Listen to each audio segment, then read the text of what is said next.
যে অন্যান্য female take প্রোডাক্টের সঙ্গে যদি মানে আপনাদের যে রাইভাল প্রোডাক্ট সেগুলোর সাথে যদি কম্পেয়ার করি তাহলে আপনাদের ইউএসপিটা বলুন। আচ্ছা, এইটা কি তোমরা কিছু বলতে পারো যে মানে আপকামিং 5 ইয়ার্সে তোমরা এই প্রোডাক্টটাকে কোন জায়গায় নিয়ে যেতে চাইছো? মানে একটা আলাদাই ছিল যে কলেজে যাচ্ছি, এক্সপেরিমেন্ট করছি, কিছু একটা আমাকে করতে হবে। শুধু আমাদের বাড়ির প্রবলেম না, এটা একটা গ্লোবাল প্রবলেম। আমরা তখন প্রোডাক্ট মার্কেট ফিট বা মার্কেট স্টাডি কত বড় বুঝতামই না। এমন একটা স্টেটে আছি যেটা মানে বাকি স্টেটগুলোর থেকে অনেকটা পিছিয়ে রয়েছে বলা হয়। তো তাহলে তোমরা আইআইটিয়ান নয়, কোনো আইআইএম থেকেও পাস আউট করোনি, তাহলে তারপরেও তোমরা প্রোডাক্টটা বানিয়েছো এবং সেই প্রোডাক্টটা মার্কেটে অ্যাকসেপ্ট করেছে। তাহলে এইটা প্রুফ হয়ে যাচ্ছে যে শুধুমাত্র প্যাশন এবং প্রপার টিম এবং তার সঙ্গে একটা ভিশন থাকলে সেটার জন্য কোনো ডিগ্রির দরকার পড়ে না। ডিগ্রির দরকারটা পড়ে হচ্ছে শেখার জন্য, এবং সেটা যে কোনো কলেজ থেকে হতে পারে। কলকাতায় প্রেমের শুরু যেমন বিভিন্ন হিস্টোরিক্যাল প্লেস থেকে, তেমনি হাওড়ার এই ছোট জায়গা থেকে শুরু হয়েছে রনি মণ্ডল আর রোহন রয়ের startup journey. Welcome to the 6th episode of future কথা শো। আজকে আমাদের গেস্ট দুজন ব্যক্তি, মাতৃর founder mister Roni Mondal and Rohan এবং রনি। তোমাদের কাছে আমার প্রথম কোশ্চেন হচ্ছে, তোমাদের মুখ এখন খুবই পরিচিত, সবাই চেনে তোমাদের। তার বেসিক রিজন হচ্ছে তোমরা শার্ক ট্যাঙ্ক থেকে একটা ফান্ড পেয়েছো, এবং উইদাউট প্রোডাক্ট, আমি যদি খুব ভুল না বলি, যেটাকে বলা হয় প্রি রেভিনিউ, তাই তো? তো তার আগে একটা বড় জার্নি আছে যেখান থেকে তোমরা স্টার্ট করেছিলে। সেই জার্নিটা সম্পর্কে আমি টোটাল জানতে চাই। তোমরা আগে বলো, তারপরে আমরা আবার কিছু জিজ্ঞেস করবো। রোহন আর আমি স্কুল ফ্রেন্ড, ঠিক আছে? আমাদের কলেজ আলাদা ছিল। আমার ছিল ক্যামিলিয়া ইনস্টিটিউট অফ টেকনোলজি, আর রোহনের আরসিসি। তো কলেজ আলাদা হলো। আমরা মানে ইলেকট্রনিক্সের প্রতি পুরো পাগল, ঠিক আছে, যেটাকে বলে। স্কুল টাইম থেকেই ইলেকট্রনিক্সে প্রচুর এক্সপেরিমেন্ট করতাম, প্রচুর প্রজেক্ট করেছি, ইন্ডাস্ট্রির জন্য প্রজেক্ট করেছি, নিজেদের জন্য প্রজেক্ট করেছি। তো এরকম করতে করতে কলেজ টাইমেও করতাম, আমরা দেখা করে প্রজেক্ট করতাম। এইরকম করতে করতে না লিস্ট ডাউন করছিলাম যে কি একটা, মানে তখন একটা আলাদাই ছিল যে কলেজে যাচ্ছি, এক্সপেরিমেন্ট করছি, কিছু একটা আমাকে করতে হবে, ঠিক আছে? তো আমরা লিস্ট ডাউন করতাম যে কোন কোন প্রবলেম গুলো আছে যেগুলো একটা human being every day face করে, ঠিক আছে? তো ওর মধ্যে আমরা অনেক প্রবলেম শর্ট আউট করলাম, আর তার মধ্যে একটা প্রবলেম ছিল পিরিয়ড পেন, যেটা শুধু আমাদের বাড়ির প্রবলেম না, এটা একটা গ্লোবাল প্রবলেম, ঠিক আছে? তখন অনেক ছোট ছিলাম, বুঝিনি এটা কতটা বড় মার্কেট, কতটা বড় একটা জায়গা। জাস্ট মনে হয়েছিল এটা নিয়ে কাজ করবো, তো করা স্টার্ট করে দিয়েছিলাম। এটা হচ্ছে 2018 সেকেন্ড ইয়ারে পড়তাম, ঠিক আছে? মানে তোমরা তখন প্রোডাক্ট মার্কেট ফিট বা মার্কেট স্টাডি কত বড় বুঝতামই না, জাস্ট আমাকে এটা করতে হবে, এটা নিয়ে মানে পিওসি ছিল, কলেজের পিওসি আইডিয়া ছিল। আইডিয়া থেকে তারপর আমরা এরকম ভাবে এক্সপেরিমেন্ট করতে থাকতাম। তারপর এইরকম করতে করতে আইআইটি পাটনা, তারপর আইআইটি খড়গপুর, বিভিন্ন মানে যত ইনস্টিটিউশন আছে ইন্ডিয়াতে যারা স্টার্ট আপকে হেল্প করে, তাদের কাছে আমরা অ্যাপ্লাই করতে থাকলাম, ঠিক আছে? অ্যাপ্লাই করার পরে অনেক জায়গা থেকে রিজেকশন এসছে, তো কিছু জায়গা থেকে পজিটিভ রেসপন্স এসছে, তার মধ্যে আইআইটি পাটনা একটা।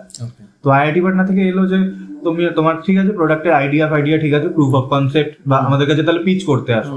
আমরা 18-19 মনে হয় গেলাম না, হ্যাঁ। তো ওখানে গিয়ে পিচ করলাম। ওরা বলছে সেকেন্ড ইয়ারে তো পড়ো, এবার ইনকিউবেশন একটা আলাদা জিনিস হয়, মানে উইদাউট কোম্পানি ইনকিউবেশন নেওয়া যায় না, ঠিক আছে? কারণ ওখানে ইনস্টিটিউশনকেও শেয়ার দিতে হয়। তো বললো যে ঠিক আছে তুমি প্রি রেভিনিউতে, যেহেতু আমরা তখন ছোট ছিলাম, বললো প্রি রেভিনিউতে প্রি ইনকিউবেশন নিয়ে নাও তোমরা। তো প্রি ইনকিউবেশন নেওয়ার পরে আমরা ওই মানে কলেজে পড়ছি কিন্তু এক্সপেরিমেন্ট সবকিছু এটা নিয়েই করছি, ঠিক আছে? তো ওটা করতে করতে 2020 এলো, গ্রাজুয়েশন ইলেকট্রিক্যাল ইঞ্জিনিয়ারিং আমার শেষ হয়ে গেল। তারপর এরকম করতে করতে আইআইটি পাটনাতে আবার গেলাম, বললাম যে আমরা গ্রাজুয়েট হয়ে গেছি, এখন আমরা কোম্পানি ইনকর্পোরেট করতে চাই। 2020 আচ্ছা, অ্যাকচুয়ালি জাস্ট দুদিন আগে 31 জুলাই আমাদের 5 বছর কমপ্লিট হলো। আচ্ছা, মানে অফিসিয়ালি কোম্পানি ইনকর্পোরেট হয়েছে। হ্যাঁ, 2020 জুলাই 31 জুলাই আমরা কোম্পানি ইনকর্পোরেট করলাম। আইআইটিতে গেলাম, আইআইটি বললো ঠিক আছে তোমরা, কারণ অনেক আমাদের কাজ দিয়েছিল, ঠিক আছে, ওই কাজগুলো আমরা প্রপার করতাম। তো ওটা বললো ঠিক আছে, যেহেতু ডেডিকেটেডলি আছে তো তোমরা ইনকিউবেশন নিয়ে নাও।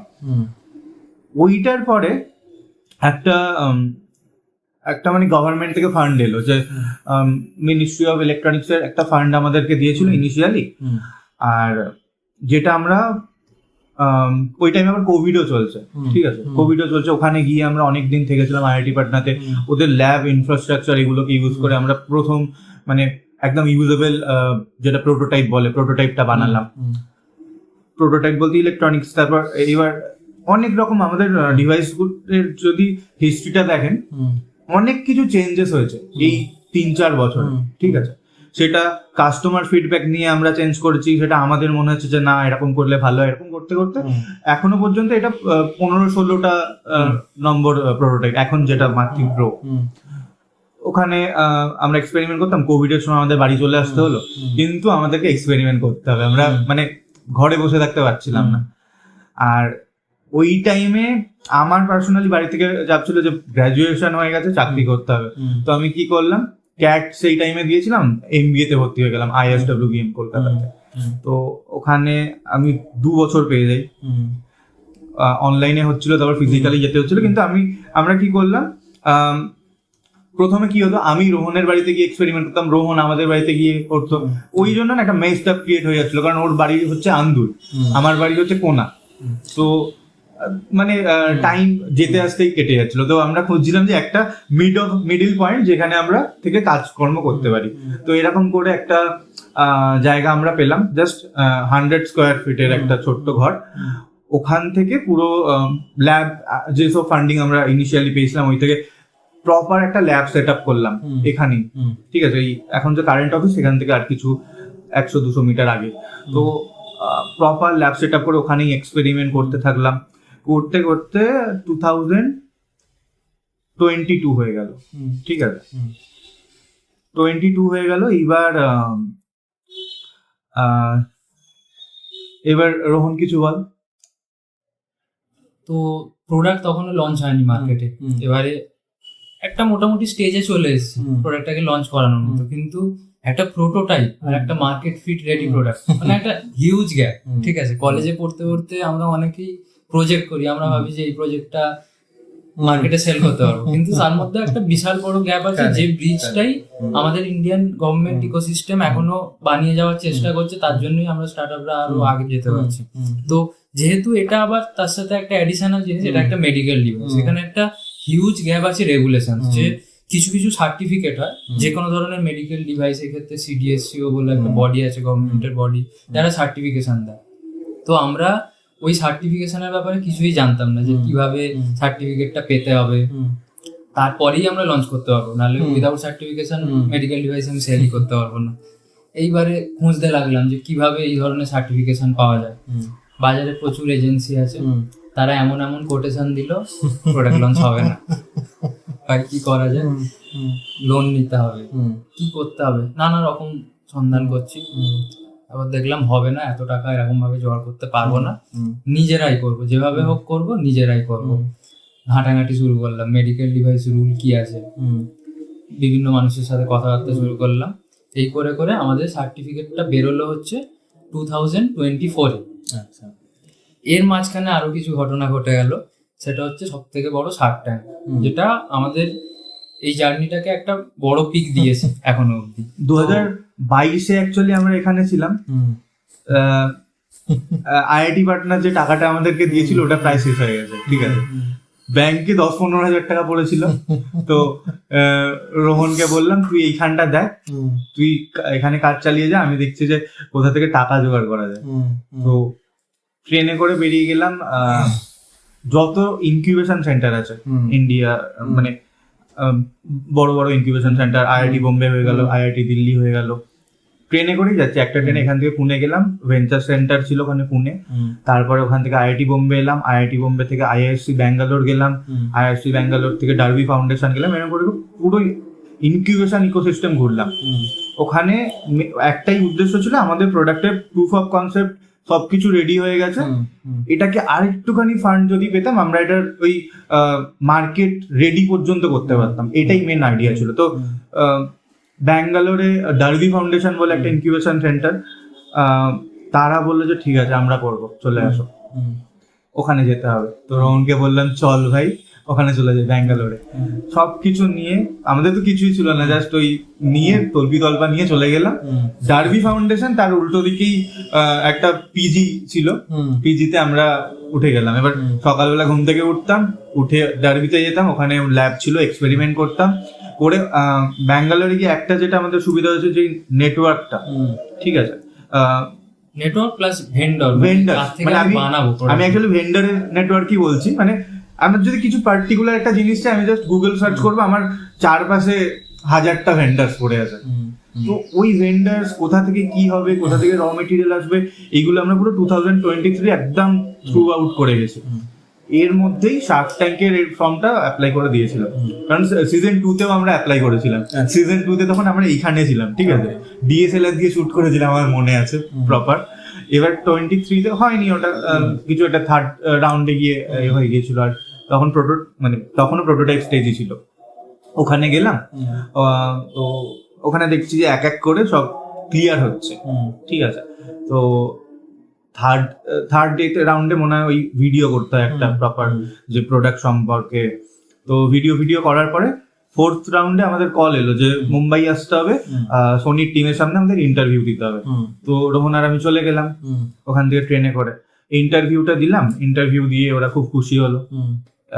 তারপর বললো যে ঠিক আছে জানানো হবে। এবার কি হবে আমরা জানি না, শার্ক ট্যাঙ্ক হয়েছে বলে প্রোডাক্ট লঞ্চ হয়েছে এরকম কোনো ব্যাপার না। মানে আমাদের পুরো একদম পিন পয়েন্ট ছিল 2024-এ এনিহাউ প্রোডাক্ট লঞ্চ করাবো, ফার্স্ট কোয়ার্টারের মধ্যে আমরা প্রোডাক্ট লঞ্চ করবোই। আমরা ওরকমই এগোচ্ছিলাম। শার্ক ট্যাঙ্কটা একটা অ্যাডিশনাল আমাদের অ্যাডিশনাল বুস্ট দিয়েছে। তো তারপরে এখানে আমরা ডিসেম্বর, ওই টাইমটা 3rd ডিসেম্বর, ঠিক আছে, আমাদের শুটিং মানে পিচ হয়েছিল 2023। ওখানে ডাক এলো যে তোমাদেরকে আসতে হবে, এরকম 3 দিনের পুরো হয়ে, প্রথম 2 দিন ব্রিফিং হবে, 3rd ডেতে শুটিং হবে। তো সবকিছু ওরা বুঝিয়ে দিল। গিয়ে আমরা নর্মাল যেরকম হয়, মানে একদম শার্কটা সামনে বসে আছে 3rd ডেতে। ওটাই প্রথম মানে একটা অন ক্যামেরা এক্সপিরিয়েন্স। প্রচুর লাইট, চারদিকে কিছু চোখ ফোক ধাঁধিয়ে যাচ্ছে মনে হচ্ছে, আর সামনে শার্করা বসে আছে, মানে আর মাথায় একটা মানে আলাদা রকম টেনশন অবভিয়াসলি আছে। কারণ আমরা, আমাদের মাতৃভাষাটা হিন্দি নয়, ঠিক আছে, ওখানে গিয়ে আমাকে পুরোটা হিন্দিতে বলতে হচ্ছে বা ইংলিশে বলতে হচ্ছে, সেখানে আমাদের টোনালিটির অনেক কিছু প্রবলেম হচ্ছে। তো ওই জিনিসগুলো তার আগের 2 দিন যে রিহার্সাল হলো, সেখানে ওরা অনেক কিছু ঠিক করে দিল যে এরকম টোনে বলা যাবে না, এরকম অনেক। নর্মালি কি হয়, শার্ক ট্যাঙ্কে ওই যে প্রথম মানে যে কোনো ফাউন্ডার 1 থেকে 2 মিনিট যেটা বলে, ঠিক আছে, ওটা ওরই মানে এলিভেটর পিচ থাকে, কিন্তু ওরা যাতে ওটাকে অ্যাট্রাকটিভ লাগে একটুখানি হিন্দিটাকে বা ঠিকঠাক করে দেয়, ঠিক আছে। এবার ওইটা নর্মাল যদি হিন্দি পার্সন হতো তাহলে কোনো প্রবলেম হতো না, কিন্তু আমরা পুরো বেঙ্গলি একদম হিন্দিটা মোটামুটি বলতে পারি, একদম পারফেক্ট বলতে পারি। তো ওইগুলো করতে করতে জাস্ট 1 থেকে 2 মিনিট হলো। ওটার পরে যে কথোপকথনটা হয় 40 মিনিট 50 মিনিট, ওটা পুরোপুরি ন্যাচারাল হয়, এমনি নর্মাল আমরা যেরকম এখন কথা একদম আনকাট ওরকম হয়। তারপরে ওটাকে ওরা কাট ডাউন করে 20-30 মিনিটের করে লাইভ করে। এবার আমাদের মানে আমরা ওয়ান অফ ফিউ কোম্পানি যারা প্রি রেভিনিউ স্টেজে শার্ক ট্যাঙ্কে গিয়েছিল। দেখেছি আমি। এই যে প্রোডাক্টটা এখন দেখছো না, এটা এখন মোল্ডেড। তখন আমরা 3D প্রিন্টেড প্রোটোটাইপ নিয়ে গেছিলাম। সার্কিট তো ছিল ওয়ার্কিং পুরোপুরি, কিন্তু ওটা 3D প্রিন্টেড, মার্কেটে যেটা সেল করা যায় না। আমার এখনো মনে আছে ওখানে যে সেটটা ডিজাইন হচ্ছিল, একটা ডামি ছিল। তো আমাদের কাছে 2টো প্রোটোটাইপ ছিল ওখানে ডিসপ্লে করার মতো। ওখানে দিয়ে একজন ক্রু মেম্বার ডামির পেটটা ওটা লাগিয়েছে, লাগাতে গিয়ে ভেঙে গেল প্রোডাক্টটা, পড়লো দেখলাম ভেঙে গেছে। কি হবে, আচ্ছা ঠিক আছে, কোন রকমের একটা আঠা দিয়ে আবার লাগিয়ে দেওয়া, ফেভিকুইক দিয়ে মানে ঠিক আছে, জাস্ট শোটার জন্য ওটা করে। কারণ প্রোটোটাইপ তৈরি করার মতন ওটা টাইম নেই, মানে ওখানে ওরকম, কারণ তার 2 মিনিট বাদেই পিচ শুরু হবে। আমি তো ওইসব করতে পারবো না। তো ওই রকম গিয়ে জাস্ট স্টার্ট করে দিলাম, পিচিং স্টার্ট করে দিলাম। আর আমাদের যেটা মেনলি মাথায় ছিল যে আমরা এতদিন ধরে এটা করেছি, ওখানে গিয়ে যেন মানে কেউ নেগেটিভ কথা না বলে। ওখানে গিয়ে দেখলাম সবাই পজিটিভ বলছে। আমরা তার আগে 200-300 জন ইনভেস্টারের কাছে পিচ করেছি, তারা বলছে যে এটা ইন্ডিয়ান মার্কেটের জন্য ফিট নাও হতে পারে, কেউ কেউ বলছে যে এটা আসতে আরো কিছুদিন টাইম লাগবে, এরকম প্রোডাক্ট কি কেউ ইউজ করতে চায় আদেও, তো এরকম অনেক কিছু ফিডব্যাক আসতো। তো ওখানে যখন অ্যাকচুয়াল সার্টরা বলছে যে এটা একটা লাইফ চেঞ্জিং প্রোডাক্ট, আর সব থেকে বড় ব্যাপার আমাদের যেটা আস্ক ছিল 60 লাখ at 4%, মানে 15 CR ভ্যালুয়েশনে, সবাই ওটাতে এগ্রি করলো। মানে সব কটা শার্ক বলছে যে আমরা ইনভেস্ট করব। আর অ্যাডিশনাল একটা যেটা আমাদের পাওয়া, ওখানে রিতেশ স্যার ছিল, আমাদেরকে বললো যে আমি 25 CR ভ্যালুয়েশনে ফান্ড করবে। তো 1 কোটি টাকা দিচ্ছিল আমাদের, যেখানে 60 লাখ ছিল। তো আমাদের মানে ওটা খুবই জেনারেস অফার ছিল, ঠিক আছে, ওটা নিয়েই যেত। তো কিন্তু আমাদের একটা মাথায় ছিল যে আমরা কি করবো না, আমান স্যারকে নেবো যদি হয়, কারণ মার্কেটিং এ আমাদের হেল্প হয়ে যাবে। কারণ আমরা জানি না, কারণ পুরো ব্যাকগ্রাউন্ড ইঞ্জিনিয়ারিং আমরা ইলেকট্রনিক্স নিয়ে D2C তে ট্রিগার করতে চাইছিলাম। D2C তে প্রথম থেকেই ছিল, যে মাথায় ছিল যে তাহলে তো ম্যানুফ্যাকচারিং D2C, yes। আর যেহেতু এটা মেডিকেল ডিভাইস, নমিতা ম্যাম, তো এই জন্য দুজনকে আমাদের মানে টাকা তো অবশ্যই দরকার, কিন্তু টাকার থেকেও বড় নেটওয়ার্কটা। তো এইটা হয়ে যাওয়ার পরে তারপরে যদি 2 মাস, ওটা হচ্ছে সব থেকে ফাস্টেস্ট 2 মান্থ, ঠিক আছে। কি হলো, ওই যে বেরোলাম ওখান থেকে, বেরোবার পরে আমি কারোকে বলতে পারবো না যে আমি শার্ক ট্যাঙ্কে গিয়েছিলাম, মানে যতক্ষণ না ওটা লাইভ হচ্ছে। তো ওটা তো একটা আছে, আমি কোনো ইনভেস্টারকে বলতে পারবো না, অনেক কিছু পুরো একদম এনক্লোজ একটা ব্যাপার। আর এইদিকে আমি শার্ক ট্যাঙ্কে পেয়ে গেছি, এরকম একটা ব্যাপার ভেতরে ভেতরে। তো আর সব থেকে বড় যেটা ব্যাপার ছিল যে 2 মাস পরে ওটা লাইভ হবে, কবে লাইভ হবে সেটা আমরা জানতাম না। ওরা 1 সপ্তাহ আগে বলে যে আজকে তোমারটা লাইভ হবে, তার আগে ও পুরো বলতেও পারতো যে তোমার লাইভ হবে না, বা এটা কোনো কারণে হচ্ছে, এটা পুরোপুরি আমরা জানতাম না। তো ওই যে 2 মাস, ওর মধ্যে আমরা কি করলাম, যখন আমরা শার্ক ট্যাঙ্কে গেছি, আমাদের টেস্ট লাইসেন্স ছিল, ম্যানুফ্যাকচারিং লাইসেন্স ছিল না।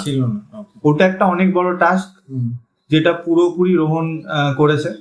আর তারপরে মানে আমরা তো প্রোটোটাইপ বানাচ্ছিলাম 1-2 পার ডেতে, কিন্তু তারপরে ওই যে ম্যানুফ্যাকচারিং প্লেস বানানো, মানে ম্যানুফ্যাকচারিং ফেসিলিটি, আর এখন আমাদের ক্যাপাসিটি হচ্ছে মানে আমরা পার ডে 1-2 প্রোটোটাইপ বানাতাম, আর এখন আমাদের ক্যাপাসিটি হচ্ছে মাসে 10,000টা ডিভাইস এখানে ম্যানুফ্যাকচার এখান থেকে এখন।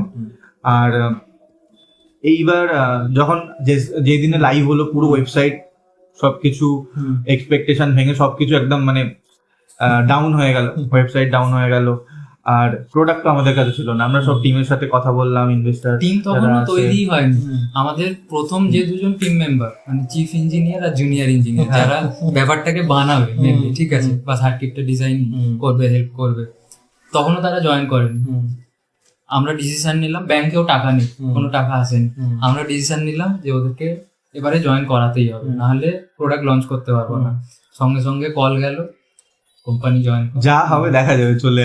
কারণ আমাদের যে জুনিয়র ইঞ্জিনিয়ার, সেও অন্য জায়গাতে জব করছিল অ্যাকচুয়ালি, তাকে আমরা পার্ট টাইম বেসিস ও আমাদের এখানে করতো, কিন্তু ওকেও বললাম চলে আসতে। আর যে চিফ ইঞ্জিনিয়ার, সে TCS এ কাজ করতো, ওকেও বললাম ভাই তুই চলে আয়। ওরা ওই রিস্কটা নিতে পেরেছিল, কারণ ওরা বুঝতে পেরে, সবাই বুঝতে পেরেছিল আজকের টিমে আমরা প্রায় 13-14 জন আছি, 2 থেকে 13-14 জন যে হয়েছি, তারা সবাই বুঝতে পেরেছে যে মাতৃর মধ্যে কিছু একটা আছে, বা এখানে একটা লং ভিশন আছে। আমার নেক্সট কোশ্চেন এটাই ছিল যে কি দেখে আসছে, তার মানে ওরা আগে থেকেই প্রোডাক্টের ব্যাপারে, শুধু প্রোডাক্ট নয়, প্রোডাক্টের সাথে হচ্ছে একটা ভিশন, যে প্যাশন। এটা অ্যাকচুয়ালি এটাকে প্যাশন বলা যায় না, মানে এই প্রোডাক্টটা অ্যাকচুয়ালি মানে ইন্ডিয়ার একটা ভিশন এর দিকে হচ্ছে। আগামী দিনে হয়তো এটা তাই হবে, যে মানে মানে কি বলবো, ওমেন অ্যাওয়ারনেস এর প্রতি মাতৃর যে ভিশনটা রয়েছে উইদিন 2030, সেটার একটা ফার্স্ট স্টেপ এটা বলা যেতে পারে। কারণ যে মানুষটা আজ একটা এমএনসি তে আছে, সে এমএনসি ছেড়ে একটা বিশাল রিস্কি স্টার্টআপে কেন জয়েন করছে? প্রোডাক্ট দেখে নয়। তো একটা বিশাল বড় ভিশন তারাও বুঝতে পেরেছে, বা বুঝতে পারছে বলেই আজকে আমরা সবাই এত দূরে এগিয়েছি। মানে ডট কানেক্ট করা আমাদের যেটা কাজ। আমরা মানে এরকম করেই ওই যখন রোহন আর আমি ছিলাম 2 জন, আর এখন আমাদের প্রায় 13-14 জন টিম মেম্বার এখান থেকে অপারেট করছে। ওয়েস্ট বেঙ্গলের হাওড়া থেকে। আর তো হাতে তখনও আর 2 মাস বাকি। এবার আমাদের হাতে দুটো এটা কোন অপশন। সময়ের কথা? 24 এর কোন ডিসেম্বর? এই একটু হ্যাঁ জানুয়ারি। তো আমাদের হাতে দুটো অপশন, প্রোডাক্ট যদি লঞ্চ করতে না পারি ওটা বেরোবে, প্রচুর সোশ্যাল মিডিয়ায় আমরা একটা হাইপ পাবো যেরকম একটা মাতৃ বলে কিছু প্রোডাক্ট আছে, কিন্তু কোনো বিজনেস হবে না। আর সেকেন্ড অপশন, এনিহাও 2 মাসের মধ্যে প্রোডাক্টটাকে মার্কেট ফিট করতে পারবে, যার জন্য এখনো হিউজ পেন্ডিং কাজ বাকি, যেটা হচ্ছে লাইসেন্স বের করা, এটাকে মার্কেট ফিট হিসাবে মোল্ড বানানো, তো সবকিছু। তো ওই 2 মাসের মধ্যে আমরা মানে একদম মানে ঘুমোইনি, প্রায় 2-3 রাত ঘুম হচ্ছে না, এরকম ভাবে কাজ করে গেছি। কখনো রনি পাটনায় চলে গেছে, কখনো আমি ব্যাঙ্গালোর চলে গেলাম, মানে যে যেখানে যেরকম দরকার সেই হিসাবে গিয়ে কোনো কারণ আমাদের তখন একটা স্থির জায়গা নেই যে একটা জায়গায় বসে সবাই কাজ করব। যেখান থেকে আমাদের এই এনক্লোজারটা বানানো হচ্ছিল, এই মোল্ডটা, প্লাস্টিকের মোল্ডটা, সেটা একটা আমাদের চেন্নাই বেস ভেন্ডর ছিল। আমরা তাদের অর্ডার দিয়েছিলাম নভেম্বর মাসে, তাদের ডেলিভার করার কথা ছিল ডিসেম্বর মাসে, জানুয়ারি মাস হয়ে গেছে, তারা কাজই ধরেনি। তো মানে খুবই ক্রিটিক্যাল সিচুয়েশন গেছে। তখন আমি আবার চলে গেলাম চেন্নাইতে, ওখানে প্রায় 1.5 মাসের মতো গিয়েছিলাম। এদিকে রনি পুরো এই ফান্ডিং এর ব্যাপারগুলো ম্যানেজ করা, তারপরে টিম কিভাবে বিল্ড আপ হবে, কিভাবে সেট আপ হবে সমস্ত কিছু, কারণ একবার ফ্লো স্টার্ট হয়ে গেলে আর থামতে পারবো না। তো ওই ব্যাপারটা দেখছিল, আর আমি গিয়ে তখন এইগুলো কিভাবে কি ম্যানেজ করা যায় সেগুলো দেখছিলাম। তো এরকম করতে করতে মোটামুটি এপ্রিল মাস নাগাদ আমরা প্রোডাক্টটাকে লঞ্চ করে দিই। এপ্রিল মাসের একটু আগেই লঞ্চ করে দিই। আর যখন লঞ্চ করেছি তখনও হাতে প্রোডাক্ট নেই, তো কি করবো না, প্রি রেভিনিউ ফেব্রুয়ারিতে শার্ক ট্যাঙ্কের ওটা লাইভ হয়ে যায়, ঠিক আছে। ফেব্রুয়ারির কাছে তো তখন নেই প্রোডাক্ট নেই, লাইসেন্সটা পেয়ে গেছি, আর আমাদের ওখানে আমরা লিখে দিয়েছিলাম যে প্রি অর্ডার নেওয়া হচ্ছে আমাদের। তো সবাই অর্ডার করছে প্রি অর্ডার, একদম 2000 তখন প্রাইস ছিল। তো 2000 আমরা প্রায় ওই 3-4 দিনের মধ্যে 3 থেকে 4,000 অর্ডার পেয়েছিলাম। ওই যে টাকাটা আমাদের ব্যাংকে এসেছিল, ওটাই আমাদের ইনিশিয়াল ক্যাপিটাল এর মোল্ড করতে, কারণ মোল্ড করতে প্রচুর টাকা লাগে, একটা ইনিশিয়াল এত পিস ডিভাইস বানাতে অনেক টাকা লাগে, টিম সেট আপ, রেন্ট, এই সবগুলো করতে আমাদের ওটা হয়ে যায়। তার ওদেরকে অ্যাকচুয়ালি আমরা কমিট করেছিলাম যে 1 মাস পরে মার্চে তোমরা পাবে প্রোডাক্টটা, কিন্তু ওটা আমরা করতে পারিনি, আমরা 2 মাস ওটা আমাদের লেগেছিল। তো লাস্টে গিয়ে এপ্রিলে অ্যাকচুয়ালি প্রোডাক্ট আমরা লঞ্চ করলাম, ঠিক আছে। আর সবাই যখন তারপর পেলো প্রোডাক্টটা, মানে রেসপন্স আলাদা লেভেলের। আমরা আগে ফার্স্ট রেসপন্স কিরকম ছিল? আমরা আগে একটা মানে পাইলট ট্রায়াল করিয়েছিলাম, যেটাতে 400 জনের মধ্যে 96% সাকসেস রেট ছিল, ঠিক আছে। আর এখন প্রায় 4-5 হাজার, ওই টাইমটা বলছি, ওই জাস্ট এপ্রিল জুনের মধ্যে 4-5 হাজার কাস্টমারের কাছে আমরা চলে গেছি। আমরা চলে যাবার মানে 5-6 দিন, কিছুদিন পরেই মানে আমরা জানতাম যে কোন মানে ডিভাইসটা ইউজ করেছে কিনা, ইউজ করলে কি ফিডব্যাক। তো ওইরকম নিয়ে আমরা দেখলাম যে 94% সাকসেস রেট তখনও, অত ডিভাইস সেল করার পরে। তারপর ওটাকে আরো ইমপ্রুভমেন্ট, এই যে এখন এই প্রোডাক্টটা আছে না, এটা হচ্ছে মাতৃ প্রো। আর এর আগে যেটা ওই টাইমে সেল হচ্ছিল, ওটা মাতৃ 1.0 বলা যেতে পারে, মাতৃ পিরিয়ড পেন রিলিফ ডিভাইস। ওখানে অনেক কিছু ওই মানে এটা তো লঞ্চ করেছেন এই মে মাসে, এইটা হ্যাঁ 1-2 মাস আগে আমরা করেছি। ওটার ইন্টেন্সিটি লেভেল বলুন, তারপর হচ্ছে কম্প্যাক্টনেস, ঠিক আছে, ওগুলো একটু বড় ছিল কারণ ওটা ফার্স্ট জেনারেশন প্রোডাক্ট। তারপরে আমরা দেখলাম যে কি কি এর মধ্যে ফ্লস রয়েছে, আর এটাকে আমরা কিভাবে ইমপ্রুভ করতে পারি। কাস্টমারের সাথে ডাইরেক্ট কলে কথা বলে যে এটা আর কি হলে ভালো হতো, এরকম করতে করতে আমরা বুঝলাম যে হ্যাঁ এইটাকে আমরা এরকম করতে পারি। তো আগের যা প্রোডাক্ট ছিল সেটা থেকে আমরা এর যে ভলিউম, ওটাকে হাফ করে দিয়েছি। ব্যাটারি লাইফ 4x করে দিয়েছি, 4 গুণ হয়ে গেছে। এর যে ডিসপ্লের কোয়ালিটি অনেক বেটার হয়ে গেছে। তারপর এর যে ফিল মানে টাচ টেক্সচার, এটা অনেক গুণ বেটার হয়ে গেছে। আর এখন প্যাকেজিং আমরা চেঞ্জ করেছি। তো অল মানে এটা একটা পুরো এভলিউশন। প্রথম মানে কোনো জিনিসই একদম ফুল প্রুফ হয় না, এটা তো হয় না। তো এরপরেও আরো অনেক ভার্সন আসবে, ওটাও আমরা দেখছি। তো এটাই। আর সব থেকে আর একটা বড় পাওনা যেটা বলতে পারি, মানে বিজনেস হচ্ছে, স্টার্ট আপ হচ্ছে, টিম বিল্ড হচ্ছে, এগুলো তো খুবই ভালো লাগছে। কিন্তু তার মধ্যেও আমাদের কাছে এমন এমন কল আসে, কাস্টমার নিজে আমাদের ফোন করে একজন ভদ্রমহিলা বলছে আমি এত আমার সিভিয়ার পেন হতো, আমাকে ইনজেকশন নিতে হতো প্রতি মাসে, মানে পেন কিলার খেয়েও পেনটা কমতো না। আমি প্রায় লাস্ট 8-9 মাস মাত্রই ইউজ করছি, and my life completely changed. তো এইগুলো মানে দিনের শেষে এটা অনেকটা এটা তো রেভিনিউয়ের থেকে বড় স্যাটিসফ্যাকশন, সব থেকে বড় স্যাটিসফ্যাকশন। এটা একটা এন্টারপ্রেনারকে বোঝানো মানে এক্সপ্রেস করা খুব ডিফিকাল্ট। কি ফিল হচ্ছে? আমরা শুরু করছি আমাদের সেকেন্ড রাউন্ড, যার নাম বিশ্লেষণ বাক্স। এখানে আমরা কিছু বিষয় নিয়ে একটু ডিটেলসে গিয়ে আলোচনা করব। তো ফার্স্ট কোশ্চেনটা আমার হচ্ছে যে অন্যান্য ফিমেল টেক প্রোডাক্টের সঙ্গে যদি, মানে আপনাদের যে রাইভাল প্রোডাক্ট সেগুলোর সাথে যদি কম্পেয়ার করি, তাহলে আপনাদের ইউএসপিটা কোথায়? ইউএসপি বলতে মেনস্ট্রুয়াল পেনটাকে সলভ করার মতো এখনো মার্কেটে কিন্তু সেইভাবে কিছু নেই। দুটো অপশন আছে, একটা হচ্ছে হট ওয়াটার ব্যাগ আর সেকেন্ড হচ্ছে আমার পেন কিলার। তো পেন কিলারের সাইড এফেক্টসটা আমরা সবাই জানি, আর আজকের দিনে সমস্ত মহিলারাও জানে যে লং টার্মে পেন কিলার নিলে কি কি হতে পারে, এটা আর কাউকে আলাদা করে বলার দরকার নেই। আর হট ওয়াটার ব্যাগ আজকে যারা ওয়ার্কিং ওমেন যারা, তাদের পক্ষে হট ওয়াটার ব্যাগ ক্যারি করা কখনোই পসিবল না। শুধু ওয়ার্কিং ওমেন নয়, স্কুল কলেজেও যারা যাচ্ছে তারা একটা এত বড় হট ওয়াটার ব্যাগ নিয়ে কখনোই ঘুরতে পারবে না। তো সেক্ষেত্রে আমাদের আইডিয়াটা ছিল একটা খুবই কম্প্যাক্ট কিছু জিনিস বের করা, যেটা পেন কিলারের সাইড এফেক্টটা থেকেও রক্ষা করতে পারবে, প্লাস ওটা নিয়ে আমি যেন ইজিলি ঘুরতে পারি। আমার যে ভ্যানিটি ব্যাগটা আছে সেখানে যেন আমি ইজিলি নিয়ে ওটাকে ঘুরতে পারি। তো মাতৃ সেই দিক থেকে আমাদের মনে হয় যে একটা বড় ইউএসপি, যেখানে যে এটা মানে খুবই কম্প্যাক্ট ওয়েতে উইদিন 10 to 15 মিনিটস বডির ভেতরে কিছু ইনটেক না করেই মেনস্ট্রুয়াল পেনটা থেকে রিলিফ দিতে পারে। আচ্ছা, ঠিক আছে। তো ম্যানুফ্যাকচারিং স্টার্ট করলেন পাটনাতেই।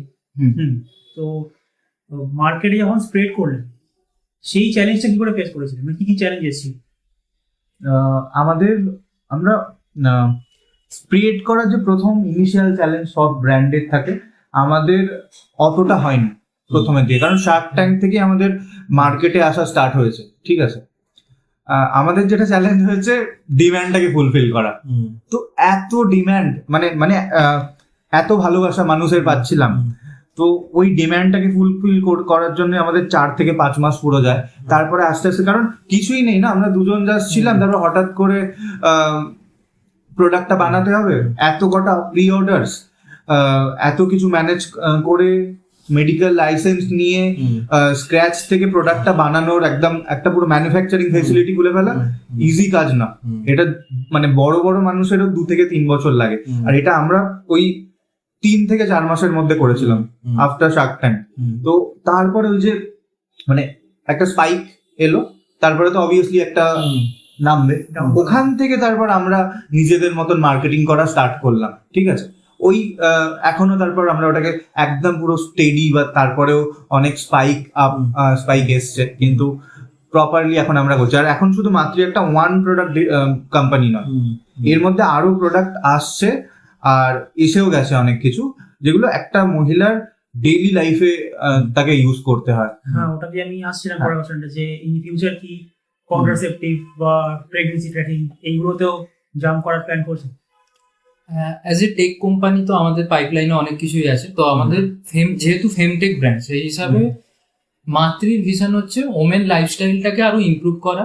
সেটা আমার এক্সিস্টিং যে ওয়ে আছে সেটাকে ইমপ্রুভ করাও হতে পারে, আবার নতুন কিছু ইনোভেটিভ জিনিসও হতে পারে।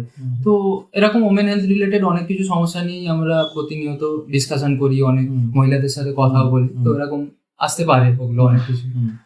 আচ্ছা, তা প্রোটোটাইপ থেকে কমার্শিয়াল ভার্সন, এই মাঝখানের ফেজ যাতে সব থেকে বেশি চ্যালেঞ্জ মানে কখন ফেস করেছেন? সব থেকে বেশি চ্যালেঞ্জ ছিল, যেটা একটু আগেই আমি বললাম, মেডিকেল লাইসেন্সটা বের করা। কারণ ইন্ডিয়ান ইকোসিস্টেমে মেডিকেল লাইসেন্স বের করার প্রসেসটা অনেক লং। ওখানে এটা যদি একটু বলবেন, মানে আমি জানতে চাই। ওখানেই প্রায় 1 থেকে 1.5 বছর চলে যায়। এবং কি লাইসেন্স এক্স্যাক্টলি লাগে এইটা যদি একটু ক্লিয়ার? এইটা হচ্ছে একটা ক্লাস বি মেডিকেল ডিভাইস, ঠিক আছে।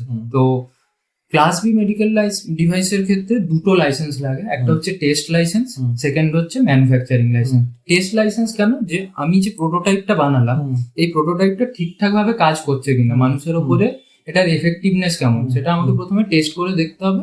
এবং ওই রিপোর্টটা আমাকে রেগুলেটরি অফিস, যেটা সিডিএসসিও বলে, central drug standard control organisation, তাদেরকে আমাকে রিপোর্টটা জমা দিতে হবে। ওই রিপোর্টটা স্যাটিসফাইড হওয়ার পরে যদি স্যাটিসফ্যাকশন আসে তাহলে আমি টেস্ট লাইসেন্সটা রিসিভ করবো। টেস্ট লাইসেন্স রিসিভ করার পর আমাকে আরো 5-6 মাস সময় দেয়। এই সময়ের মধ্যে আমাকে ম্যানুফ্যাকচারিং লাইসেন্সের প্রিপারেশন নিতে হবে। সেখানে অনেক কিছু জিনিস থাকে, আমার এই ডিভাইসটা ডিজাইন করতে কি কি লাগছে, এখানে ভেতরে কি কি কম্পোনেন্ট ইউজ হচ্ছে, এটা আমি কাদের থেকে সোর্স করছি, তারা প্রপার মেটেরিয়াল আমায় দিচ্ছে কিনা, আমার যে এনভায়রনমেন্টটায় আমি ম্যানুফ্যাকচারিং করছি মানে প্রিমিসেসটা, সেই প্রিমিসেসের আমাকে পুরো ফাইল বানাতে হবে যে প্রপার সমস্ত কিছু হাইজিন মেনটেন করে কাজ হচ্ছে কিনা, বা যে যে নেসেসারি প্রোটোকল গুলো নেওয়া উচিত একটা মেডিকেল ডিভাইস ম্যানুফ্যাকচারিং এর ক্ষেত্রে, সেই প্রোটোকল গুলো মেনটেন হচ্ছে কিনা, সমস্ত ইচ অ্যান্ড এভরিথিং। আজ ভেতরে আমাদের যে ম্যানুফ্যাকচারিং হচ্ছে প্রত্যেকটা জিনিস, মানে হাতে হ্যান্ড গ্লাভস পরা থেকে আরম্ভ করে প্রত্যেকটা জিনিস আমাকে রিটেন লিখে রাখতে হয়েছে, এবং সেই ফাইল আমাকে সিডিএসসি এর কাছে সাবমিট করতে হচ্ছে, এবং এটা আমাদের রেগুলার বেসিসে কন্টিনিউ করে যেতে হবে। মানে এটা এরকম নয় যে আমি জাস্ট বসে বানিয়ে নিলাম, প্যাকিং করে দিলাম আর বাজারে ছেড়ে দিলাম। মানে একটা ডিভাইস বানানোর পেছনে হয়তো আমার প্রায় 20 থেকে 25 পাতার রিপোর্ট জেনারেট হচ্ছে, এবং এটা আমরা প্রত্যেক দিন যে হাজার হাজার ডিভাইস তৈরি হচ্ছে তার জন্য ডকুমেন্টেশন মেনটেন করছি। তো এটা একটা বিশাল চ্যালেঞ্জিং জিনিস একটা আর্লি স্টেজ স্টার্টআপের ক্ষেত্রে। আচ্ছা, এইটা কি তোমরা কিছু বলতে পারো যে মানে আপকামিং 5 ইয়ার্সে তোমরা এই প্রোডাক্টটাকে কোন জায়গায় নিয়ে যেতে চাইছো? মানে কিছু ফিডব্যাক, কাস্টমার ফিডব্যাক তো তোমরা নিশ্চয়ই পেয়েছো 2025 এর অ্যাসপেক্টে দাঁড়িয়ে। তো তোমরা কোন জায়গাটায় নিয়ে যেতে চাইছো এবং এটার সাকসেস রেট, এবং তুমি বললে 96% as per the bulk production also. তো সেটাকে 100 তো ডিরেক্টলি করা যায় না, তো এটার ক্ষেত্রে কি তোমরা অ্যাপ্রোচ নিচ্ছ? এবং আমার আরো দুটো কোশ্চেন লিঙ্ক, সেটা হচ্ছে যে যেহেতু এটা হেলথ কেয়ার বেসড প্রোডাক্ট, তো গভর্নমেন্ট অফিসিয়ালস এবং গভর্নমেন্ট যে হসপিটালস রয়েছে তাদের সাথে নিশ্চয়ই তোমরা টাই আপ করেছো, এবং সেটাকে অ্যাপ্রোচ কিভাবে করছো তোমরা, প্রাইভেট অর্গানাইজেশনগুলোর সাথে কিভাবে অ্যাপ্রোচ করছো, এবং যখন এই প্রোডাক্টটা মার্কেটে লঞ্চ হলো তখন আমাদের গভর্নমেন্ট থেকে কতটা তোমরা সাপোর্ট বা funding what ever it is, সেটা কি কিছু পাওয়া গেছিল না সেরকম? মানে তোমরা কিভাবে এটাকে গভর্নমেন্টের দিক থেকে করেছিলে, অ্যাপ্রোচ করেছিলে? আচ্ছা, মানে আমি বলছি এটার একটা ক্লিনিক্যাল স্টাডি হয়েছিল আমাদের, যেটা government institute of medical science greater Noida. Okay, ঠিক আছে, ওটা ওখানে হয়েছিল, ওখানে খুবই সাপোর্টিভ। আর ফাইন্যান্সিয়াল ভাবে গভর্নমেন্ট তো ওরকম ভাবে কিছু করতে পারে না, কিন্তু গভর্নমেন্টের কিছু স্কিম থাকে, যে স্কিমের আন্ডারে আমরা অনেক কিছু পেয়েছি। পার্টিকুলারলি আমরা যে স্টেটে আছি সেই স্টেটের মানে গভর্নমেন্ট থেকে তো ডাইরেক্টলি অবভিয়াসলি কিছু পাইনি, কিন্তু অন্য স্টেট থেকে আমরা পেয়েছি, সেন্ট্রাল গভর্নমেন্ট থেকে পেয়েছি। যেমন বাইরেক বিগ একটা বড় মাইলস্টোন আমাদের জন্য, মানে বায়োটেক যদি কোনো কোম্পানি হয় আর বাইরেক বিগ একটা গ্রান্ট, তো এটা গুগল করলেই পেয়ে যাবেন, এটা একটা 50 লাখের গ্রান্ট, যেটা একটা কোম্পানি পেলে অনেকটা তার মাইলস্টোন মানে একটা পেয়ে যায়। তো ওটা আমরা পেয়েছি, আর ওটা যে কোনো কোম্পানি যে কোনো স্টার্ট আপ আইডিয়া পায় না, খুবই মানে ওটা সিলেকশন প্রসেসও খুব টাফ। তো ওটা আমরা একটা পেয়েছি। তারপর মিনিস্ট্রি অফ ইলেকট্রনিক্স থেকে অনেক সাপোর্ট পেয়েছি, Derbi foundation and MeitY TIDE 2.0 আমরা পেয়েছি। তারপর নিধি প্রয়াস পেয়েছি, department of science and technology. তো government support in terms of money, in terms of network আমরা পেয়েছি, যেটা সেন্ট্রাল গভর্নমেন্ট থেকে আসে, স্টার্ট আপ ইন্ডিয়ার আওতায় পড়ে এগুলো। আর আমরা মানে মার্কেটিং এর জন্য, এটাকে মার্কেট করার জন্য গভর্নমেন্ট হসপিটালের সঙ্গে সেরকম ভাবে টাই আপ করিনি, কারণ আমাদের আইডিয়েশনটাই ছিল যেহেতু এটা একটা প্রোডাক্ট, এমন প্রোডাক্ট যেটা উইদাউট প্রেসক্রিপশন এটা যে কেউ কিনতে পারে, ওটিসি প্রোডাক্ট বলা হয় এটাকে। তো আমরা D2C তাই আমরা করছি। তো আমাদের পুরো মাতৃ যে এই ডিভাইসটা, এটা আমাদের ওয়েবসাইট mymatri.com, ফ্লিপকার্ট, আমাজন সব জায়গাতে পাওয়া যায়, ওখান থেকে যে কেউ কিনে এটাকে ইউজ করতে পারে। হতে পারে এটা একটা মেডিকেল ডিভাইস, কিন্তু এটা একটা লাইফস্টাইল গ্যাজেট হিসাবে আমরা দেখি, মানে মানুষের ডেইলি লাইফের নিড এটা ফুলফিল করছে। তো এটা অবভিয়াসলি একটা লাইফস্টাইল ক্যাটাগরিতে পড়ছে। ডাক্তাররা হয়তো প্রেসক্রাইব করবে না, মানে দুভাবেই যেন ইউজ লাইফস্টাইল গ্যাজেট আর ওভার দ্য কাউন্টার প্রোডাক্ট এটা একটা। আচ্ছা, ম্যানুফ্যাকচারিং এ অটোমেশনটা কিভাবে ইউজ হচ্ছে এখানে আমাদের অটোমেশন বলতে হচ্ছে এই যে বাইরের আউটার সেলটা আছে, এটা তো একটা প্লাস্টিক, ঠিক আছে, কিন্তু এর মধ্যে যে ইলেকট্রনিক্স পার্টটা আছে ইলেকট্রনিক্স পিসিবি ফ্যাব্রিকেট হয়ে এলো, এবার এর মধ্যে হচ্ছে সফটওয়্যার যেটা যায় প্রোগ্রাম, ঠিক আছে, আমাদের পুরো প্রপার প্রোগ্রামার আছে যেটা এটাকে প্রোগ্রাম করে দেয় উইথ, তারপর চেক করে দেয় যে ডিভাইসটা সব পারফেক্টলি কাজ করছে কিনা। অনেক 4-5টা কিউসির স্টেজ থাকে, সবকটা কিউসি আসতে এক এক করে ক্রস করার পরে আমাদেরকে পুরো রিপোর্ট জেনারেট হয়ে যায় যে হ্যাঁ এই ডিভাইসটা সে লেভেল। আর এটা কি তোর আগেরটা? আচ্ছা, হ্যাঁ। তো এর মধ্যে অনেক ফিচারও আছে, যখন ইউজার এটাকে ইউজ করে বুঝতে পারবে। তো এর মধ্যে প্রত্যেকটা ডিভাইস একটা করে ইউজার আইডি দিয়ে তৈরি হয়, ঠিক আছে, আচ্ছা, যেটা কপি করা ইম্পসিবল ব্যাপার। ডিভাইস এরকম বানিয়ে ফেলা যাবে, কিন্তু এই পার্টিকুলার ডিভাইসটাকে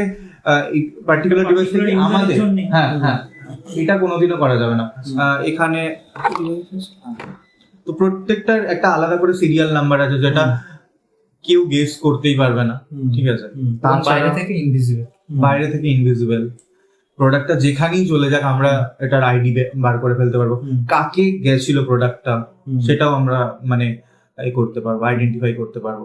কারণ আমাদের মেন প্রোডাক্ট সেল করে দেওয়ার পরে অনেক কোম্পানি, অনেক স্টার্টআপ কি হয় যে প্রোডাক্ট সেল করে দেওয়ার পরে হয়ে গেল, কিন্তু আমাদের যেটা মেন জিনিস আফটার সেল করার, মানে সেল করার পরে স্টার্ট হয়, ঠিক আছে। একবার প্রোডাক্টটা যদি কেউ পারচেস করে তখন আমরা পুরো ফিডব্যাক কল করি যে প্রোডাক্টটা কেমন লাগলো, তারপর কি কি ইমপ্রুভমেন্ট আমরা করতে পারি। প্রপারলি আমাদের পুরো রিটেন লেখা হয় যে এই এই জিনিস একটা কাস্টমার বলেছে যে এটা তার খুব ভালো লেগেছে, এটা তার খুব ভালো লাগেনি। ওই ফিডব্যাক নিয়ে আমরা একটা মান্থলি মিটিং করি, মান্থলি মিটিং এর পরে দেখি যে হ্যাঁ এইটা কিন্তু লেজিট একটা কাস্টমার বলছে, যেটা আমরা পরের ভার্সনে ইমপ্রুভ করতে পারি। তো এই পুরো ফিডব্যাক লুপে আমরা কাজ করি। আর তাই জন্যই মাতৃ প্রো উইথিন এক বছর আবার একটা মানে সেকেন্ড মেডিকেল লাইসেন্স নিয়ে এখানে তৈরি হলো। কারণ আগে আমরা যেখানে তৈরি করতাম ওটা আইআইটি পাটনার মধ্যে, আইআইটি পাটনাতে আমাদের প্রোডাকশন সবকিছু ভালো ছিল, স্মুথ ছিল, কিন্তু কিছু প্রবলেম আমরা ওখানে ফেস করছিলাম, তাই আমরা আমাদের হোম গ্রাউন্ড হাওড়াতে ফিরে এসে এখানে ম্যানুফ্যাকচারিং সেটআপ স্টার্ট করলাম। মাতৃ প্রোটা তো আমি যতদূর দেখছিলাম ডুয়েল কানেক্টিভিটি, একটা ডুয়াল কানেক্টিভিটি আগের প্রোডাক্টটাও ছিল, ঠিক আছে, কিন্তু আমি একবার প্রোডাক্টটাকে ডেমনস্ট্রেট করে দেখিয়ে দিচ্ছি। হ্যাঁ, তো এটা হচ্ছে মাতৃ প্রো, যখন অন করলাম প্লাস এখানে আছে, এখানে একটা মাইনাস আছে, তো 3টে ফাংশন আছে, F1, F2, F3, ঠিক আছে। ইচ ফাংশন 0 to 30 পর্যন্ত ইন্টেন্সিটি লেভেল আছে এটা।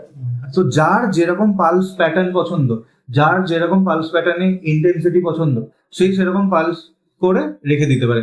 10 থেকে 15 মিনিট ইউজ করার পর পিরিয়ড পেন নর্মালি চলে যায়, ঠিক আছে। এইবার ব্যাকেও পেন হয় যখন পিরিয়ডের সময় পেনটা হয়। তো আমাদের কাছে এরকম একটা কানেক্টিং কেবিল আছে, তো কানেক্টিং কেবিলটা এখানে একটা সি টাইপের পোর্ট আছে, এখান দিয়েই চার্জিং হবে, এখান দিয়ে এই কানেক্টিং কেবিলটাও লাগবে। তো কানেক্টিং কেবিল লেগে গেল, এখানে স্ন্যাপ বাটন ফিট করার একটা জায়গা আছে। আমাদের জেল প্যাড, এটাকে বলে জেল প্যাড, তো জেল প্যাডেও একটা জায়গা আছে। তো যখন কেউ ইউজ করবে এটা, এই পেপারটা জাস্ট হাঁটিয়ে সে এটা ব্যাক কেতেও লাগাতে পারে, লোয়ার অ্যাবডোমেনের যেখানে লাগাতে পারে, যেখানে পেইনটা অ্যাকচুয়ালি হচ্ছে তার দু সাইডে। লাগানোর পরে সে এটাকে অ্যাডজাস্ট করলো, 10 থেকে 15 মিনিট ইউজ করলো, 20 মিনিট ইউজ করলো, তারপরে ও অটোমেটিক্যালি বুঝতে পারবে যে পেন অ্যাকচুয়ালি যাচ্ছে, চলে যাচ্ছে। এটা একটা টাইপ হয়ে গেল। আর একটা জিনিস, এটাকে হ্যাঁ, তো ক্লিপও আছে, তো ক্লিপটা আমি জাস্ট আমার ড্রেসে ক্লিপ করে রাখতে পারি বা যেখানে ইচ্ছা। এটা তো একটা টাইপ হয়ে গেল। আর একটা জিনিস দেখবেন, এটা ইলেকট্রনিক ডিভাইস। আমি জাস্ট থিঙ্ক প্রসেসটা বলছি, মানে আমাদের যেটা থিঙ্কিং প্রসেস ছিল, ইলেকট্রনিক জিনিস চার্জ দেওয়া অবস্থায় ইউজ করতে নেই, শুনেছি না আমরা, অ্যাকচুয়ালি ওটা তো এখানে কোনো অপশনই নেই চার্জ করার, মানে আপনি কানেক্ট করে রাখছেন তো কোনো অপশনই নেই। আর একটা হচ্ছে যে এটা আমি খুলে ফেলছি ব্যাক ক্লিপটা, যদি কেউ চায় যে না আমি কানেক্টিং কেবলটা এখন লাগবে না, আমি একদম পুরো অন দা গো যাবো, তখনও ডাইরেক্টলি প্যাচটা এর পেছনে লাগিয়ে দিতে পারে, আর এরকম ভাবে লাগিয়ে দিতে পারে, লাগিয়ে এবার ইউজ করলো ওয়্যারলেস ভার্সন এটা হয়ে গেল। তো আমরা সব রকম ভাবে দেখেছি ইন্ডিয়ান কাস্টমার কিরকম কি লাগবে আর কি লাগবে না সবকিছু মেনে ডিভাইসটা বানানো। এখন অব্দি বেস্ট ফিডব্যাক কি পেয়েছো তোমরা? একটা তো ফিডব্যাক বললেন। এটা তো মানে এখন অব্দি এটা বেস্ট ফিডব্যাক, ঠিক আছে। তো এরকম ধরনের অনেক ফিডব্যাক আসতেই থাকে যে কোনো একজন বাবা তার মেয়ের জন্য কিনেছে, জাস্ট কিছু মানে আমাদের ইন্ডিয়ান কালচারে এখনো এরকম অনেক পরিবার আছে যারা এই মেনস্ট্রুয়েশনটা নিয়ে কথা বলতে লজ্জা পায়, ঠিক আছে। মানে শুধু আমি গ্রামের কথা বা ইন্টেরিয়ারের কথা বলছি না, শহরেও এরকম অনেক মানুষ এখনো আছে যারা এটা নিয়ে কথা বলতে লজ্জা পায়। কিন্তু আমরা ব্লেসড যে মানুষ এখন এটা নিয়ে কথা বলছে, এবং মাত্রই সেখানে 0.1% হলেও একটা মানে এত বড় ইন্ডিয়ান এর মধ্যে 0.1% হলেও একটা ইম্প্যাক্ট ক্রিয়েট করতে পেরেছে। অনেক বাবারা আমাদের কল করে, আমি তোমাদের শার্ক ট্যাঙ্কের এপিসোডটা দেখে ঝুঁকে বসে কিনে নিয়েছিলাম, আমি জানতামই না কি হয় এটা দিয়ে, মেয়ের জন্য কিনেছিলাম, মেয়ে ইউজ করে প্রচুর মানে ভালো বলেছে বা রিলিফ পাচ্ছে বলেছে। তো এইগুলো আমাদের কাছে মানে সত্যি খুব মানে খুবই বড় বড় বেস্ট ফিডব্যাক। তো আমরা চলে যাবো আমাদের ফাইনাল রাউন্ডে, যার নাম তাড়াতাড়ি করো। এটা একটা র্যাপিড ফায়ার রাউন্ড, দুটো অপশন থাকবে, একটা সিলেক্ট করতে হবে, ঠিক আছে? কোনটা ফার্স্টে প্রেফার করবেন, হার্ডওয়্যার নাকি সফটওয়্যার? হার্ডওয়্যার। আচ্ছা, ফিমেল টেক নাকি জেনারেল ওয়েলনেস? Female tech. যদি হার্ডওয়্যার হয় সেটা কি মেড ইন ইন্ডিয়া হলে ভালো হয় নাকি বাইরে থেকে ইম্পোর্ট করলে? Made in India. সবার ফার্স্টে কোনটাতে ফোকাস করতে চাইবেন, হার্ডওয়্যার আপগ্রেডস নাকি অ্যাপের যে ফিচার্সটা সেটাকে আপগ্রেড করতে চাইবেন? মানে আমাদের প্রোডাক্টের মানে আমরা যদি এটার সাথে অ্যাপও ইমপ্লিমেন্ট করি, তো প্রথমে হার্ডওয়্যারটা আমাকে আপগ্রেড করতে হবে। তো দুটোই। ডুয়েল কানেক্টিভিটি নাকি ওয়্যারলেস? এটা আমরা বলতে পারবো না, ইউজার বলতে পারবো তার কোনটা ভালো লাগছে। মানে অ্যাকচুয়ালি তো ডুয়াল কানেক্টিভিটি এটার আছে। এবার এটার একটা পার্ট হচ্ছে যে ওয়্যারলেস ভার্সন, আর একটা হচ্ছে ওয়্যার্ড ভার্সন। তো দুটো টাইপে ইউজ করতে পারে। আচ্ছা, কোনটা বেশি প্রেফারেবল, B2B নাকি B2C? B2C। আচ্ছা, ডাইরেক্ট সেল করতে চাইবেন নাকি ই কমার্স প্ল্যাটফর্মে হেল্প করতে চাইবেন? ডাইরেক্ট মানে আপনার কোনো ডাইরেক্ট আমরা D2C করি, আমাদের ওয়েবসাইট থেকে ম্যাক্সিমাম সেল। নাকি অ্যামাজন ফ্লিপকার্টে? অ্যামাজন ফ্লিপকার্টেও আছে, তো আমাদের ওয়েবসাইটটা প্রেফার করবো।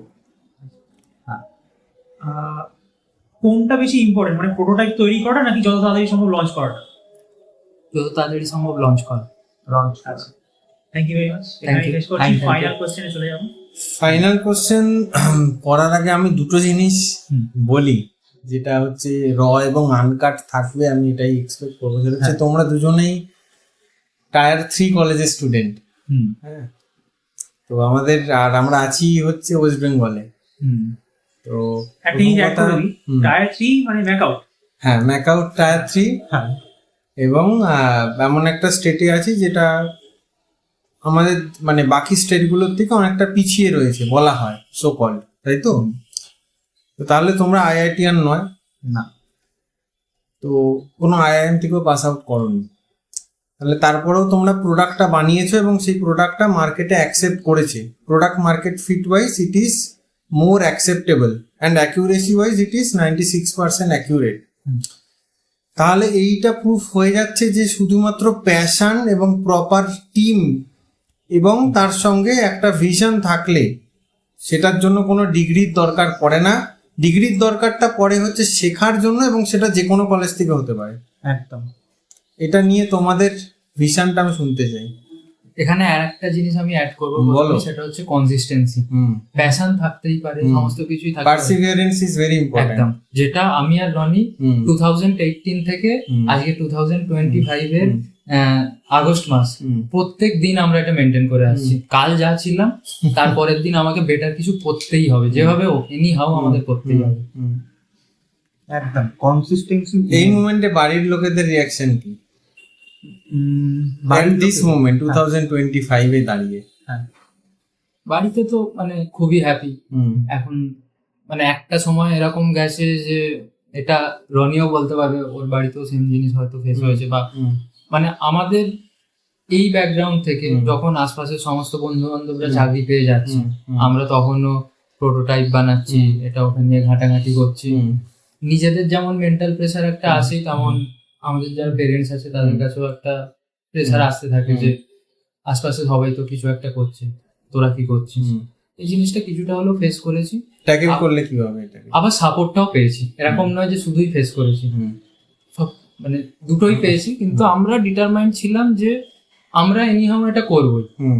রনি একটু আগে যেটা বললো যে প্রথমে আমি ওর বাড়িতে গিয়ে বা ও আমার বাড়িতে এসে কাজ করতো, ওই সময়টায় শুধু ডিস্টেন্সটা ম্যাটার করেনি, এটাও ম্যাটার করেছিল যে সারাদিন বাড়িতে বসে আছি, কি হচ্ছে এক্স্যাক্টলি সেটা আমরা দুজন ছাড়া কেউ জানে না। তো আমরা সেই কারণেই আরো ডিসাইড করেছিলাম একটা কমন স্পেস নিয়ে নিই, সকাল করে বেরিয়ে যাব, রাত হলে বাড়ি ফিরবো, মন খুলে কাজ করতে পারবো, আলটিমেটলি দিনের শেষে দেখাতে পারবো যে আমি কালকে এটা ছিলাম, পরের দিন গিয়ে এই প্রোগ্রেসটা করতে পেরেছি। তো হয়ে গেছে ট্যাকেলটা, মানে চাইলে সবকিছুই করা সম্ভব, না চাইলে বন্ধ হয়ে যায়।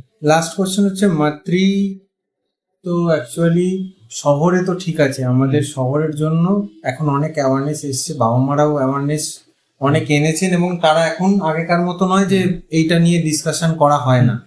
বাট গ্রাম বাংলায় তো এখনো সেই একই স্টেজ, এবং আমরা ওয়েস্ট বেঙ্গলে রয়েছি, এবং এই ব্যাপারটাকে কিভাবে তুমি হ্যান্ডেল করবে আগামী দিনে, এবং এখন কিভাবে? আমি এখনকার রিয়েলিটিটা বলছি, একদম ডেটা ড্রিভেন। আমার যা অর্ডার আসে শহর থেকে তো আসেই, ঠিক আছে, ব্যাঙ্গালোর, মুম্বাই, দিল্লি, কলকাতা, হাওড়া, এইসব জায়গা থেকে তো আসেই। সেম পেসেই কিন্তু একদম গ্রামের দিক থেকে আসে, টায়ার 3 জায়গা থেকে আসে। কিছু এক্সাম্পল আমায় দাও, মানে জায়গার এক্সাম্পল। কোথাও একটা মুজফ্ফরপুর, কোথাও একটা হয়ে গেল আজকে সকালে দেখলাম বর্ধমান, সব জায়গা থেকে অর্ডার আসছে। কোনো একটা মহারাষ্ট্রের কোনো একটা গ্রাম যেখানে প্রপার কুরিয়ার যায় না, ঠিক আছে, তাকে আমাকে অন্য কিছু একটা করে পাঠাতে হয়েছে। তো এরকম অনেক এক্সাম্পল আছে। আর এই যে ডে বাই ডে, ঠিক আছে, আমরা যখন স্টার্ট করেছিলাম, সত্যি কথা বলতে আমরাও মানে যেহেতু একদম ছোট ছিলাম, স্টুডেন্ট ছিলাম, আমরাও একটু লজ্জা পেতাম যে কি হবে, কি বললে কি হয়ে যাবে। তো তারপর ওইটা ধীরে ধীরে যখন আমি বলতে লাগলাম, আমাদের কাছে একদম পুরো নর্মাল পিরিয়ড পেন রিলিফ করার ডিভাইস আমরা তৈরি করি, ঠিক আছে। এটাই একদম মানে বাস্তব কথা। আর অ্যাকচুয়ালি প্রবলেমটা অনেকটা বড়, ঠিক আছে, এটা চাপলে হবে না। আউটসাইড অফ ইন্ডিয়াতে যখন তোমার রেসপন্সটা তুমি পেলে, ওরা কিরকম ভাবে এটাকে অ্যাকসেপ্ট করেছে? আউটসাইড ইন্ডিয়া তো অনেক ওপেন, মানে আমি বলছি আমাদের ডিভাইসের এখন দাম হচ্ছে 2299 আমাদের ওয়েবসাইটে, তাকে আরো 1500 টাকা দিয়ে শিপিং করিয়ে নিয়ে যেতে হয়। সেই মানে ওইটা কিনবে বলে আরো 1500 টাকা দিচ্ছে। কোন কোন কান্ট্রিতে? আমরা অ্যাজ এ D2C ব্র্যান্ড সব জায়গাতে আমরা ডাইরেক্ট শিপ করি, সেটা Singapore, Malaysia, UK, new York থেকে শুরু করে আর্জেন্টিনা থেকে শুরু করে সব জায়গায়, মানে সবাই কিনছে সব জায়গা থেকে। আর আমরা এখন প্রপার ডিস্ট্রিবিউটারদের কাছেও পাঠাচ্ছি। ইন্ডিয়াতে আমাদের কিছু ডিস্ট্রিবিউটার তৈরি হয়েছে, সেরকম ফরেন কান্ট্রিজেও আমাদের কিছু ডিস্ট্রিবিউটার তৈরি হয়েছে, আমরা বাল্ক কোয়ান্টিটিতে পাঠাচ্ছি, এক্সপোর্ট করছি। এটাও একটা বড় ব্যাপার। আর একদম হাওড়া থেকে, ওয়েস্ট বেঙ্গলে। ওকে, তো শেষ করার আগে মানে আমার একটা কথাই মনে হয় যে এটা যা প্রোডাক্ট, যেন প্রোডাক্ট হয়ে না থেকে যায়, এটা যেন মুভমেন্ট তৈরি হতে পারে।